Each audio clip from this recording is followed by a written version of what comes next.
Assalamualaikum warahmatullahi wabarakatuh. Berjumpa kembali di kelas biologi bersama saya Pak Muji Santosa. Mudah-mudahan kalian di rumah masih dalam senantiasa keadaan sehat walafiat tanpa kurang suatu apapun dan senantiasa dalam lindungan Allah Subhanahu wa taala. Ya, dan juga tak bosan saya sampaikan di tengah pandemi COVID-19 ini, saya himbau untuk senantiasa patuhi protokol kesehatan. Ya, sekarang sudah berkembang menjadi 5M, ya, menggunakan masker, mencuci tangan, menjaga jarak, kemudian mengurangi mobilitas dan menghindari kerumunan. Dan pada hari ini kita akan melanjutkan materi kita.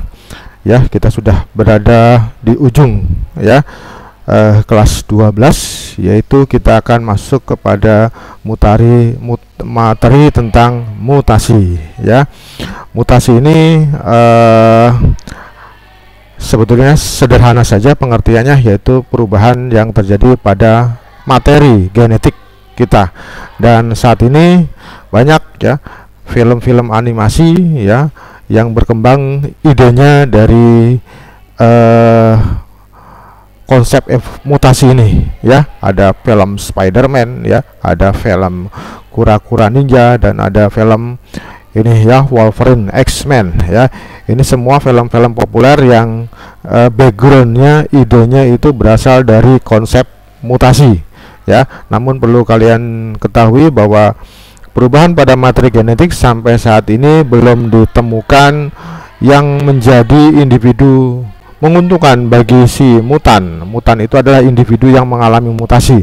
Ya, Spider-Man ini tokoh ya imajinatif yang mutan, ya.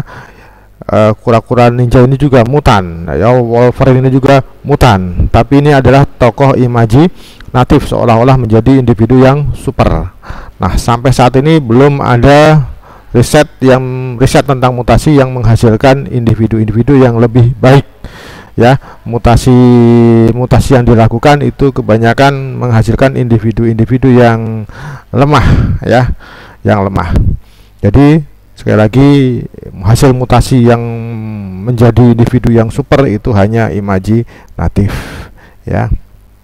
Namun mutasi saat ini banyak dimanfaatkan untuk kepentingan manusia, untuk menguntungkan kepentingan manusia, bukan kepentingan dari individu yang mengalami mutasi. Nah, bagaimana proses mutasi itu berlangsung, ya, dan jenis-jenisnya dan implikasinya, baik, kita akan pelajari pada pertemuan hari ini. Mudah-mudahan selesai dan dapat kamu pahami dengan baik. Kompetensi dasar ada pada KD 3.8. Kamu diharapkan bisa menganalisis peristiwa mutasi pada tubuh makhluk hidup. Kemudian 4.8, ya, menyajikan data hasil eksplorasi peristiwa mutasi yang menyebabkan variasi dan kelainan sifat pada makhluk hidup, ya. Dan nanti konsep mutasi ini juga menjadi dasar penting bagi proses evolusi makhluk hidup yang akan kita pelajari pada bab berikutnya, mungkin setelah mutasi ini. Tujuan pembelajaran, setelah mengikuti pembelajaran ini diharapkan kalian nanti bisa menjelaskan mutasi, bisa menjelaskan jenis-jenis mutasi, bisa menganalisis implikasi mutasi pada tubuh makhluk hidup. Nah, yang pertama kamu harus tahu dulu, ya, secara jelas batasan-batasan apa itu mutasi. Mutasi itu adalah peristiwa perubahan yang terjadi pada materi genetik makhluk hidup. Ya, materi genetik itu apa? Materi genetik itu meliputi DNA dan RNA, ya, kemudian gen, kemudian juga kromosom. Jadi kalau materi-materi genetik ini, DNA, RNA, gen, dan kromosom ini berubah, maka dikatakan terjadi peristiwa mutasi, ya. Dan nanti individu maupun materi genetik yang mengalami mutasi itu disebut mutan. Ya, materi genetik yang berubah dari keadaan awal itu disebut mutan, ya. Jadi ini ada, misalkan ini DNA yang mengalami mutasi, maka ini disebut DNA mutan. Ini misalkan kromosom yang sudah berubah, maka ini disebut kromosom mutan, ya. Misalkan ini ada virus yang sudah berubah, maka virus ini dikatakan virus mutan, ya. Kemudian ini ada sapi yang, ya, embrionya dengan sengaja dibuat mutasi, ya ini berarti ini sapi mutan ya. Itu tolong ya, ada istilah mutan ya, seperti tadi ya, kura-kura ninja itu mutan, Spider-Man itu mutan ya, X-Men itu mutan, tapi itu individu-individu super itu hanya imajinatif, mutan imajinatif. Mengapa mutasi dapat terjadi? Mengapa bahan genetik ya, DNA, gen, kromosom bisa berubah? Itu karena adanya ini paparan mutagen pada tubuh makhluk hidup ya, paparan mutagen pada tubuh makhluk hidup. Apa itu mutagen? Mutagen itu adalah zat yang dapat menyebabkan mutasi, zat yang dapat menyebabkan perubahan struktur materi genetik ya. Maka hati-hati ya kalau bepergian ke suatu tempat kemudian sudah ada tanda ya, atau misalkan ke rumah sakit sudah ada tanda dilarang masuk karena adanya radiasi, misalkan di rumah sakit biasanya ruang-ruang ronsen ya, itu di situ ada mutagen, ada zat yang bisa menyebabkan mutasi ya. Hati-hati karena tubuh kita bisa terkena paparan ya, paparan mutagen, zat yang dapat menyebabkan mutasi pada tubuh makhluk hidup ya. Apa saja jenis-jenis mutagen ya? Hati-hati, mutagen itu bukan gen yang mengalami mutasi. Mutagen itu adalah mutation agent atau agen zat penyebab mutasi. Nah, hati-hati. Ada 3 jenis mutagen zat yang bisa menyebabkan mutasi ya. Ada mutagen kimia yang diantaranya contohnya adalah zat yang namanya colchicine ya. Colchicine ini zat yang bisa melipat gandakan jumlah kromosom ya, 2N menjadi 4N dan seterusnya. Kemudian ada gas metan, ada nikotin ya, kalau dikonsumsi dalam jangka panjang bisa menyebabkan perubahan pada struktur materi genetik tubuh kita. Kemudian etanol ya, alkohol, kemudian amoniak, asam nitrit, ini diantaranya zat-zat kimia yang bisa menyebabkan perubahan pada materi genetik. Kemudian ada mutagen fisika ya, zat-zat fisika yang bisa menyebabkan perubahan pada materi genetik tubuh kita ya. Antara lain ada sinar radioaktif, bisa sinar UV, sinar X ya, biasanya digunakan untuk ronsen, sinar X. Kemudian ada sinar alfa, beta, gamma ya. Kemudian juga suhu tinggi ya, bisa menyebabkan perubahan materi genetik. Kemudian mutagen biologi. Mutagen biologi itu adalah mikroorganisme yang dapat menyebabkan perubahan pada materi genetik makhluk hidup ya. Ini contohnya adalah virus dan bakteri. Beberapa jenis virus dan bakteri itu dapat menyebabkan perubahan materi genetik pada makhluk hidup yang ditumpanginya. Kemudian apa saja jenis-jenis mutasi ya? Jenis-jenis mutasi itu antara lain ada berdasarkan proses terjadinya ya. Nanti berdasarkan proses terjadinya nanti ada mutasi alamiah atau disebut mutasi spontan. Ini berarti mutasi yang terjadi pada secara alami ya, secara alamiah ya. Misalkan apa? Misalkan tubuh kita terpapar dengan sinar UV ya, sinar ultraviolet dari cahaya matahari yang dengan dosis yang cukup besar, itu bisa menyebabkan perubahan materi genetik tubuh kita, itu terjadi secara alami. Atau kamu pergi ke suatu daerah yang banyak mengandung batuan radioaktif ya, bisa saja kamu terpapar ya secara alami atau spontan. Kemudian mutasi buatan, berarti ini adalah dengan disengaja oleh manusia atau prosesnya namanya induksi, biasanya dengan sinar-sinar radioaktif, biasanya untuk menciptakan bibit-bibit unggul, bisa tanaman atau hewan. Misalkan ini ada tanaman semangka tanpa biji ya, misalkan ini biasa direndam pakai larutan colchicine biasanya. Kemudian ini ada padi atomita, padi yang dapat menghasilkan produksi yang lebih tinggi ya. Atomita ada beberapa jenis, ada atomita 1, atomita 2, atomita 3 ya, yang diklaim memiliki produktivitas yang tinggi ya. Ini adalah hasil penyinaran radioaktif ya. Kemudian mutasi berdasarkan jenis sel yang mengalami mutasi, nanti ada 2 juga, ada mutasi somatik. Ini berarti mutasi yang terjadi pada sel-sel tubuh ya, sel-sel tubuh ya. Sel tubuh itu apa? Sel tubuh itu adalah penyusun tubuh kita, mulai ujung rambut sampai ujung kaki ya. Itu sel-selnya disebut sel tubuh yang memiliki kromosom diploid 2N sel tubuh atau sel somatik ya. Nah, mutasi yang terjadi pada sel somatik tidak diwariskan ya. Tidak diwariskan. Jadi yang hanya mengalami penyimpangan atau kelainan sifat itu adalah individu yang sel-sel somatiknya mutasi ya. Beda dengan mutasi pada sel gonad. Sel gonad itu sel gamet, ya, sel yang ada pada kelenjar kelamin. Kalau ini yang mengalami mutasi, ini yang terpapar oleh mutagen, maka bisa jadi sel-sel gametnya mengalami mutasi. Nah, kalau ya sel gamet yang mengalami mutasi itu biasanya akan berefek pada keturunannya, ya, pada keturunannya. Mungkin individu yang terpapar sel gonadnya tidak mengalami kelainan sifat, tapi ketika dia bereproduksi, ya, bereproduksi, berkembang biak, maka keturunannya yang akan mengalami kelainan sifat, ya. Itu kalau terjadi pada sel gonad atau sel kelamin atau sel gamet, ya.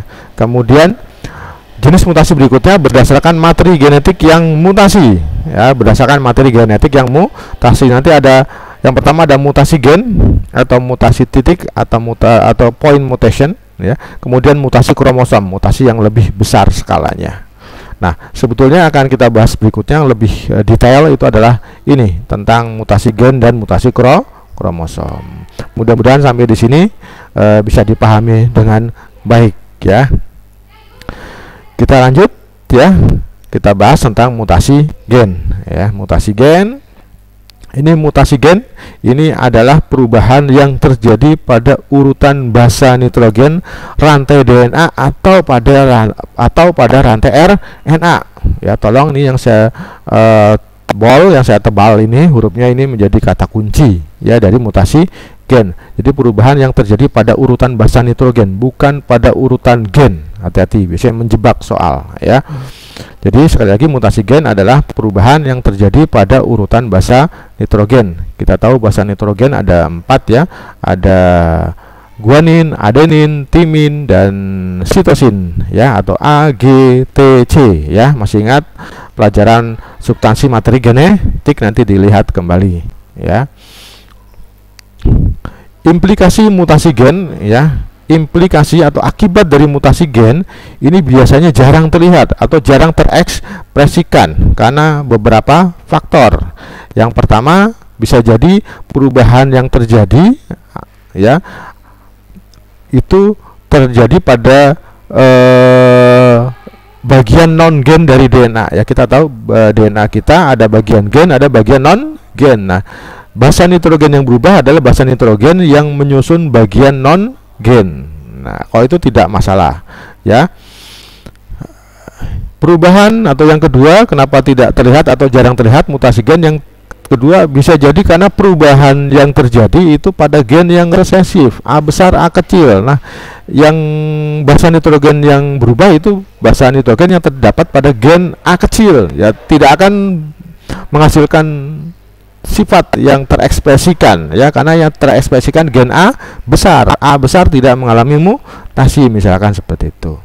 Kemudian yang ketiga bisa jadi kenapa jarang terlihat karena perubahan basa nitrogen tidak menyebabkan perubahan jenis asam amino, ya. Kita tahu ada pada tabel kode genetik, ya. Tolong dibuka lagi materi substansi genetika semester yang lalu, ya, pada tabel kodon, ya, itu bisa jadi beberapa kodon menerjemahkan asam amino yang sama, ya. Misalkan GAA itu glutamin, GGA juga glutamin. Jadi GGAA berubah menjadi GA itu tidak akan merubah jenis asam amino, jadi tidak akan terekspresikan menjadi sifat yang berbeda. Nah, seperti itu. Kita lanjut lagi. Nanti mutasi gen pun ada beberapa jenis, ya. Ada yang pertama delesi, ya. Delesi itu adalah hilangnya atau delete satu atau beberapa basa nitrogen pada rantai DNA, ya, hilangnya satu atau beberapa basa nitrogen dari rantai DNA. Kemudian nanti ada insersi, ya. Insersi itu menyisipnya, ya, atau insert satu atau beberapa basa nitrogen dari rantai DNA. A. Kemudian ada substitusi, ya, bergantinya atau substitut ya, satu atau beberapa basa nitrogen rantai DNA, ya.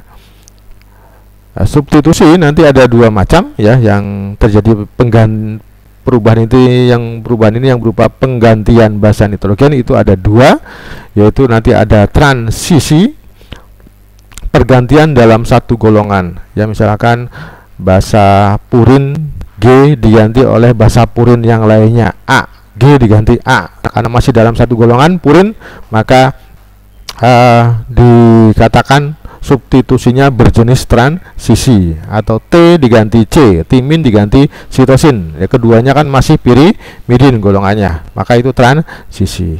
Jadi tolong dihafal lagi mana yang purin, mana yang pirimidin. Kemudian yang kedua ada transversi, pergantian oleh basa nitrogen yang beda golongan. Misalkan guanin digantikan oleh timin, nah itu maka disebut substitusi transversi. Ya, mudah, ya. Cuman tolong diingat basa mana yang purin, basa mana yang pirimidin. Tolong dibaca kembali materi substansi genetika pada semester yang lalu. Kita kupas satu demi satu. Delesi yang pertama, delesi misalkan seperti ini contoh delesi. Misalkan ada ini basa nitrogen pada rantai DNA, misalkan TAG, AGC, CTA. Maka nanti masih ingat kodonnya atau RNA dutanya seperti ini, ya. TAG menjadi AUC, AGC kodonnya UCG, kemudian CTA kodonnya GAUA. Masih ingat enggak ini, ya? Mudah-mudahan masih ingat. Maka urutan asam amino yang terbentuk itu adalah isoleusin, ya, dengan menggunakan tabel kodon dan dapatkan kalau AUC maka asam aminonya isoleusin, UCG asam aminonya serin, GAU asam aminonya asparagin. Misalkan terjadi dilesi tadi hilangnya satu atau beberapa basa nitrogen, terjadi dilesi pada basa nitrogen guanin. Jadi guanin ini yang merah ini hilang, ya, lenyap, ya, dari rantai DNA ini, maka akan seperti ini nanti urutannya, ya. TAG tetap, ya, TAG tetap. Kemudian nih G-nya hilang, maka G-nya hilang, nanti C ini maju menjadi ACC, C ini maju ke sini, maka ACC. Kemudian TA, nah TA itu nanti akan dilengkapi dari basa nitrogen di belakangnya apa, gitu, ya. Maka kodonnya pun akan pasti berubah, ya. AUC-nya tetap. Nah ini yang tadinya UCG jadi UGG, kemudian AU dan seterusnya. Ini sudah berubah. Nanti asam aminonya berubah. Kalau UCG menjadi serin, kalau UGG nanti menjadi triptopan, ya. Ini dicari dengan menggunakan tabel kodon, ya. Pada semester yang lalu coba dilihat lagi. Ini dilesi. Jadi satu kodon saja berubah, satu basa nitrogen saja hilang, itu bisa menyebabkan asam amino berubah. Otomatis ini sudah berubah, belakangnya pasti berubah karena bergeser, ya. Itu gambaran dari delesi. Sekarang gambaran dari insersi seperti apa? Kurang lebih sama dengan delesi, ya, secara konseptual. Misalkan rantai DNA-nya tadi sama, ya, TAG, AGC, CTA, asam aminonya ini isoleusin, serin, dan asparagin. Jika terjadi insersi atau penyisipan basa guanin di antara triplet pertama dan kedua rantai DNA tersebut, ya. Jadi ini triplet pertama, ini triplet kedua. Nanti di antara dua triplet ini muncul G guanin. Nah, seperti apa? Jadi seperti ini, ya. Urutan basa nitrogen pada DNA. Jadi TAG, ya, ini tetap. Cuma tadi menyisip, ya. G ini masuk di antara triplet pertama dan triplet kedua. Jadi GAG, jadi ini di GAG. C-nya ini mundur jadi ikut triplet yang ketiga. Jadi CCT. Nanti yang A ini akan ikut triplet yang belakangnya. Otomatis bergeser semuanya. Maka pada kodon RNA dutanya otomatis berubah. AUC ini tetap, UCG ini berubah jadi CUC, ya. Kemudian GAU berubah menjadi Nah ini jadi tadinya serin, ini jadi leusin, ini tadinya asparagin menjadi glisin, berubah semuanya. Nah ini insersi, efek dari insersi ya. Itu mudah-mudahan bisa dibayangkan, kemudian bisa dipahami dengan baik. Kemudian substitusi. Nah substitusi tadi ada dua ya, substitusi transisi dan substitusi transversi. Nah ini saya beri contoh substitusi yang transisi. Misalkan ini rantai DNA-nya ya, TAG, AGC, CTA sama contohnya isoleusin, serin, asparagin, asam aminonya.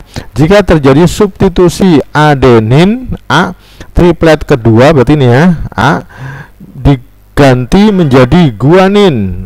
A ini nanti diganti jadi G. Apa yang akan terjadi? Seperti ini ya. Ini tadi AGG menjadi AGC menjadi GGC. Maka otomatis kodonnya jadi berubah, CCG ini kemudian serin menjadi prolin berubah ya. Kalau penggantian biasanya yang berubah hanya triplet yang mengalami perubahan, triplet yang lain tetap. Berbeda dengan delesi dan insersi. Jika terjadi satu basa nitrogen hilang atau satu basa nitrogen menyisip, maka triplet-triplet yang lainnya akan terpengaruh. Tapi kalau penggantian biasanya hanya pada triplet yang berganti saja. Demikian ya transisi. Kemudian kalau transversi ya kurang lebih sama. Misalkan ini ya basa nitrogen sama, basa nitrogen rantai DNA-nya sama, TAG, AGC, CTA, asam aminonya isoleusin, serin dan asparagin. Jika terjadi substitusi adenin diganti menjadi timin ya. Adenin kita tahu purin, timin ini adalah pirimidin. Berarti ini transversi karena beda golongan. Hasilnya seperti ini. Ya. Serin berubah menjadi treonin asam aminonya. Ya, seperti itu. Adenin diganti oleh timin sehingga menyebabkan serin asam aminonya semula berubah menjadi treonin. Seperti itu. Kemudian ada implikasi atau akibat dari peristiwa substitusi atau penggantian basa nitrogen pada rantai DNA. Ini nanti dapat mengakibatkan beberapa peristiwa, antara lain pertama ada mutasi diam ya, silent mutation ya, pergantian basa nitrogen tidak menyebabkan berubahnya asam amino ya. Ingat beberapa kodon dapat diterjemahkan menjadi asam amino yang sama. Saya katakan tadi misalkan GAA, GGA, GUA misalkan itu dikode menjadi asam amino yang sama. Kemudian nomor 2 peristiwa mutasi tanpa arti, nonsense mutation. Ini pergantian basa N yang menyebabkan terbentuknya stop codon. Jadi menyebabkan pergantian ini menyebabkan proses sintesis protein berhenti karena terbentuk stop codon. Ini yang disebut nonsense mutation. Ya, masih ingat stop codon itu ada UAA atau UAG atau UGA ya, sehingga sintesis protein berhenti. Masih ingat ya, ada beberapa kodon istimewa, salah satunya adalah stop kodon yang terdiri dari 3 kodon ini. Kemudian ada start kodon ya, AUG. Nah, kemudian yang ketiga, substitusi bisa juga menyebabkan mutasi salah arti, missense mutation. Pergantian basa N menyebabkan berubahnya jenis asam amino. Ya tadi serin berubah menjadi prolin, tadi contoh yang tadi ya, seperti itu. Kemudian, nah ini contoh konkret nyata bahwa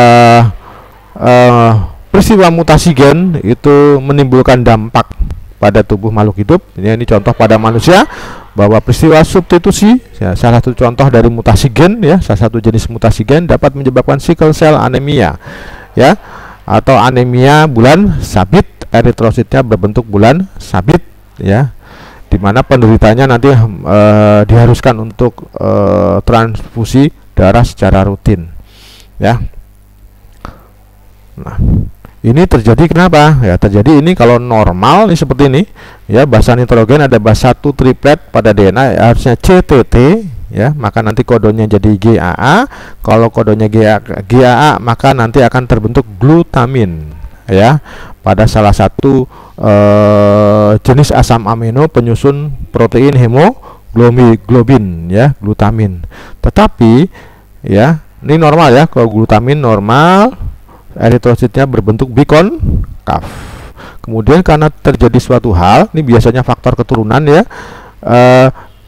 DNA-nya bukan CTT tapi CAT.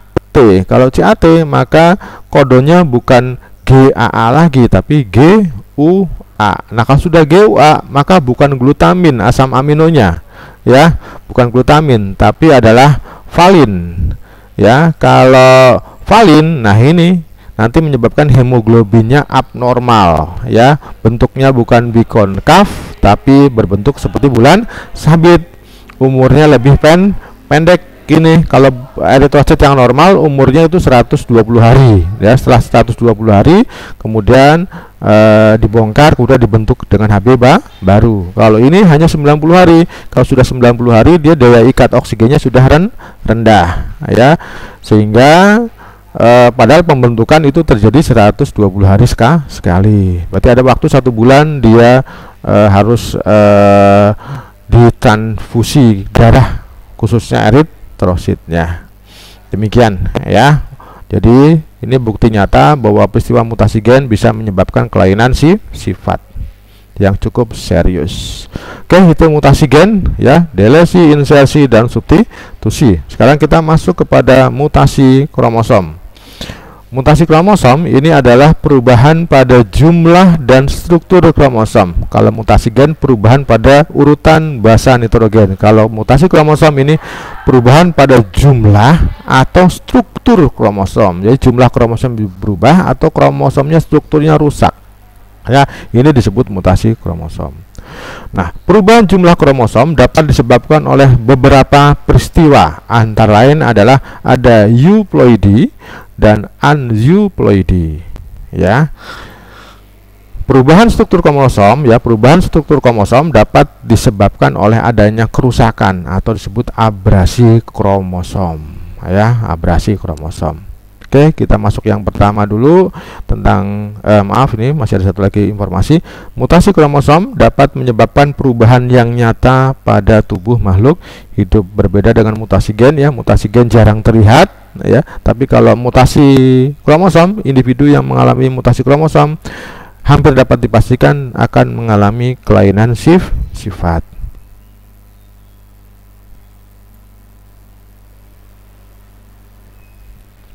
Kemudian euploidy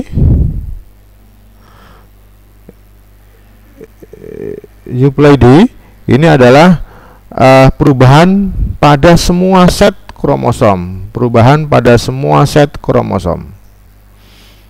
Ya, kita tahu kromosom pada makhluk hidup yang normal itu disebut juga susunan kromosomnya 2N. Artinya setiap setnya terdiri atas sepasang kromosom atau 2 buah kromosom ya, disebut 2N. Itu kalau pada susunan kromosom yang normal. Nanti akibat euploidy nanti menyebabkan perubahan seluruh setnya menjadi 3N dan seterusnya ya, bisa 4N, 5N dan seterusnya.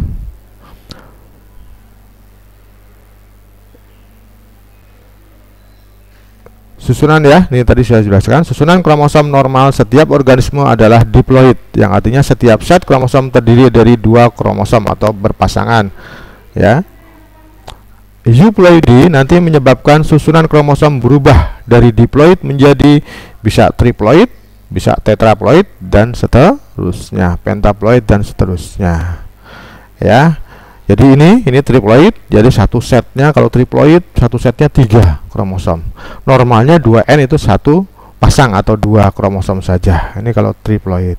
Kemudian ada tetraploid ya, ada tetraploid misalkan berubah menjadi 4N, berarti seluruh setnya berisi 4. Ini euploidy. Kemudian aneuploidy ini perubahan pada satu atau beberapa set saja, tidak semuanya. Ya, aneuploidy dapat menyebabkan susunan kromosom berubah dari semula yang diploid. Nah, ini berubah menjadi seperti apa? Kalau aneuploidy nanti berubah menjadi seperti ini. Ada yang disebut nulisomik 2N-2, ada monosomik 2N-1, kemudian ada trisomik 2N plus 1, ada tetrasomik 2N plus 2 ya. Berarti nanti berkurang 2 ya. Jadi hanya ada beberapa, kalau nulisomik berarti mengalami kekurangan 2 kromosom saja ya. Kalau 2 kromosom berarti tidak pada seluruh set kromosom, berarti terjadi hanya pada beberapa kromosom ya, berapa set kromosom saja. Nanti contohnya, nah seperti ini, misalkan ini kromosom pada lalat buah ya, kromosom pada lalat buah. Nah, ya, ini kondisi normalnya 8 kromosom atau berapa? 2N-nya 8 atau 4 pasang kromosom, pasangan nomor 1, pasangan nomor 2, pasangan nomor 3, pasangan nomor 4, diploid. Ya, bagaimana kalau mengalami nulisomik? Nah, ini nulisomik berarti ada min 2 ya, 2N min 2, ada 2 kromosom yang hilang. 2 kromosom yang hilang ini nanti menyebabkan satu set ya, 2 kromosom ini hilang menjadi seperti ini, ada yang kosong, ada set yang kosong. Ini nulisomik. Kemudian monosomik seperti apa? Berarti ada satu set kromosom yang hanya berisi 1 karena kehilangan 1 kromosom seperti ini. Ini kromosom yang nomor 3, pasangan kromosom nomor 3 ya. Ini monosomik ya, 2N min 1, ada yang hilang ya. Ada satu set kromosom yang sendirian, tidak ada pasangannya. Kemudian trisomik ya, trisomik nanti 2N plus 1 ya, berarti ada satu set yang isinya 3 karena penambahan 1 kromosom. Nah, ini misalkan pada kromosom set yang nomor 4 ya, ini menjadi 3 kromosom. Nah, ini trisomik ya. Ini peristiwa aneuploidi yang salah satu penyebabnya adalah peristiwa gagal berpisah ya pada materi sebelumnya ya. Aneuploidi pada manusia ini terjadi juga. Aneuploidi pada manusia, ada peristiwa monosomik pada manusia ya. Nanti ada yang disebut sindrom Turner ya, dengan susunan kromosom, terutama kromosom seksnya X0. Harusnya wanita itu kan X0 ya, wanita Turner ya. Kemudian ada juga aneuploidi trisomik pada manusia ya, yang pada gonosom. Ini ada yang disebut sindrom Klinefelter dengan susunan kromosom seksnya XXY ya, harusnya ini laki-laki ya, laki-laki itu harusnya XY tapi dia XXY. Kemudian sindrom super female dengan susunan gonosom XXX, harusnya wanita kan XX saja. Kemudian sindrom Jacobs dengan susunan XYY ya, ini biasanya gejalanya pria ya, ini jenis kelaminnya pria, cenderung agresif, bersifat kriminal ya. Kemudian trisomik pada autosom juga ada, yaitu ada yang kita kenal sebagai sindrom Patau. Ini trisomik pada kromosom set kromosom nomor 13, 14 atau 15. Kemudian ada sindrom Edward, itu trisomik pada kromosom nomor 16, 17 atau 18. Ada sindrom Down yang sering kita jumpai ya, ini trisomik pada kromosom set yang nomor 21. Nah, ini sindrom Down ya, trisomik pada set autosom yang nomor 21. Kemudian ada sindrom triple X atau super female ya, pada gonosom XXX. Kemudian ini ada Klinefelter ya, XXY ya, laki-laki. Kemudian ada ini Turner ya, ini monosomik ya, kromosom seksnya hanya 1, wanita Turner. Nih, kemudian kita masuk kepada abrasi kromosom ya, mutasi kromosom yang berupa kerusakan struktur ya. Ini nanti ada 5 macam abrasi atau kerusakan kromosom, yaitu duplikasi, kemudian delesi, translokasi, inversi, dan katenasi. Kemudian kita bahas satu persatu. Pertama, duplikasi dan delesi. Duplikasi ini adalah terdapatnya 2 gen yang sama pada 1 kromosom. Terdapatnya 2 gen yang sama pada 1 kromosom. Sedangkan delesi ini adalah patahnya segmen kromosom yang menyebabkan kromosom kehilangan 1 atau beberapa gen. Nanti ada fenomena delesi, yaitu yang disebut sindrom Cray-Duncat ya, di mana bayi yang baru lahir suaranya seperti tangis kucing atau sindrom tangis kucing ya. Ini delesi berarti patahnya segmen kromosom sehingga dia kehilangan satu atau beberapa gen. Kalau duplikasi terdapat dua gen yang sama pada satu kromosom. Biasanya diawali ya delesi dan duplikasi itu diawali terutama duplikasi ya. Ini biasanya diawali dari dua kromosom homolog yang saling berdekatan. Ya, misalkan ini ada kromosom A, B, C, D, E, F, kemudian homolognya berarti A, B, C, D, E, F, G menggunakan huruf kecil. Ini berarti menandakan kalau hurufnya sama berarti menandakan kromosom homolog. Ya, cuma satu ini dominan, ini sifat-sifat yang resesif. Kemudian misalkan G-nya ini patah ya. Gen yang G ini segmen yang mengandung gen G ini patah menempel di sini. Ya, menempel pada kromosom homolognya menjadi seperti ini. Ini menjadi A, B, C, D, E, F tanpa G. Ini berarti yang ini mengalami delesi karena kehilangan segmen ya, yaitu segmen yang ada gen G-nya hilang, delesi. Kemudian nah yang ini kromosom yang ini nanti mengalami duplikasi karena ada dua gen yang sama. Ya, A, B, C, D, E, F, G, G. Ini ada dua gen yang sama. Ini berarti mengalami duplikasi. Dan letak G ini tidak harus berurutan seperti ini ya. Bisa jadi ini patah nempel di sini juga itu disebut duplikasi. G-nya ada di atas. Itu termasuk duplikasi. Yang penting dua gen yang sama pada satu kromosom. Kemudian berikutnya translokasi. Ini adalah berpindahnya segmen kromosom ke kromosom lain yang non homolog. Nanti jenis translokasi ada tiga, ada resiprok, non resiprok, dan ada translokasi Robertson. Nah ini kalau yang non resiprok ya, ini misalkan ada biasa translokasi diawali dengan saling berdekatnya dua kromosom non homolog ya, PQRSTU. Ada kromosom non homolognya KLMN, berarti non homolog karena hurufnya beda, berdekatan. Kemudian U ini patah nempel di sini ke kromosom non homolognya. Ini menjadi PQRST, kehilangan U, ini juga mengalami delesi berarti yang ini. Kemudian yang KLMN menjadi KLMNU. Nah ini disebut mengalami translokasi. Kalau ini translokasi non resiprok. Kalau misalkan U sama N sama-sama patah kemudian saling menempel bertukaran, nah itu disebut translokasi resiprok ya, panjangnya tetap tapi gennya berubah ya, itu translokasi. Kalau Robertson ini seperti ini, ada dua kromosom yang bertipe akrosentrik ya, sentromernya di ujung, kemudian dua-duanya menempel menjadi seperti ini. Ini disebut translokasi Robertson ya.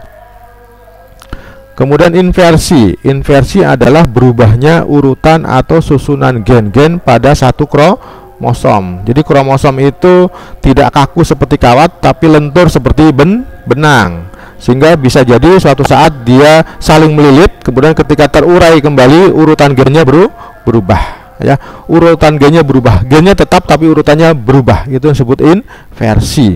Tidak ada penambahan gen baru ya. Jenis inversi nanti ada dua, ada inversi parasentrik, ada inversi perisentrik. Nah ini seperti ini, misalkan ada kromosom A, B, C, D, E, kemudian ada sentromer ya, ini ada sentromer, ini sangat penting untuk menentukan apakah perisentrik atau parasentrik. Kemudian lengan satunya lagi F, G, H. Kemudian mengalami perubahan ya, tadinya A, B, C, D, E berubah menjadi A, D, C, B, E. Tetapi perubahan gennya masih pada satu lengan. Perpindahan gen-gennya, perubahan urutan gen-gennya masih pada satu lengan. Berarti ini inversinya adalah parasentrik. FGH berubah menjadi ini tidak berubah ya, tetap ya. Gitu. Kemudian kalau perisentrik coba kita lihat, tadinya A, B, C, D, E, F, G, H, kemudian berubah. Berubah ya, A ini udah menyeberang gak karu-karuan ini ya, A ini GF-nya nyebrang ya, GF-nya nyebrang ke lengan sini, kemudian BCDE-nya juga nyebrang ke lengan satunya lagi, jadi seperti ini ya. Jadi perpindahan gennya itu sampai berpindah lengan, itu perisentrik.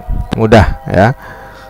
Kemudian yang terakhir, katenasi adalah bergabungnya beberapa pasang kromosom homolog menjadi satu kromosom besar berbentuk lingkaran. Diawali dengan translokasi resiprok biasanya. Ya, misalkan ada ini sepasang kromosom, dua pasang kromosom homolog ya, ABC, ini ABC, KLM, ini ada KLM, berarti ini homolog, ini homolog. Kemudian terjadi translokasi resiprok. Ya, jadi K sama C patah, C sama K ini patah, kemudian saling bertukaran menjadi ABK CLM. Jadi seperti ini. Ya, ini tetap, yang pasangannya ini tetap, ya. Kemudian baru nanti yang ujung-ujungnya sama saling mendekat. Ini mana? Ini ABC ya, akan berhubungan dengan ini CLM, jadi seperti ini CLM, kemudian berhubungan dengan ini MLK, kemudian KBA ya, yang ABK ini jadi sini ya. Nanti ini ujung-ujungnya saling menempel, jadi terbentuk kromosom besar berbentuk lingkaran dengan kromosom A B C C L M M L K K B A ya, itu yang disebut katenasi.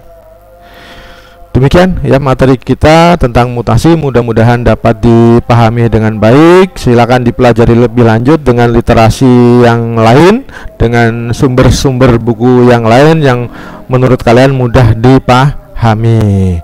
Saya ucapkan sekali lagi terima kasih atas atensinya, dan assalamualaikum warahmatullahi wabarakatuh.